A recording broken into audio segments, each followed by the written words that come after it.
Sudarlun, harga pinang kering di Aceh Jaya saat ini mencapai Rp15.000 per kilogram, sedangkan pinang basah Rp12.000 per kilogram, yang ditampung oleh salah satu agen pinang di Desa Kutatuha, Kecamatan Panga, Aceh Jaya.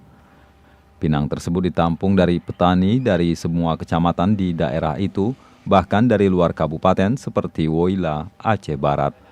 Disebutkan juga pinang yang telah dikumpulkan dikirim ke Banda Aceh dan Biren sebagai salah satu usaha yang ia lakukan selama ini dalam mendongkrak ekonomi keluarganya. Pinangnya dari mana saja dipasoknya? Dari Lamno, dari Melabuh, dari Walabe, dari Pangah, lokal. Ya. Ini setelah dikumpulkan kemana aja diekspor dikirimnya, Pak? Ke Biren, ke Ulegli. Sementara itu pihaknya untuk mendapatkan pinang-pinang tersebut selain mendatangi ke desa-desa wilayah itu, banyak juga warga yang membawa langsung ke tempat penampungan di Panga untuk dijual. Dari Calang, Saadul Bahri, Serambion TV.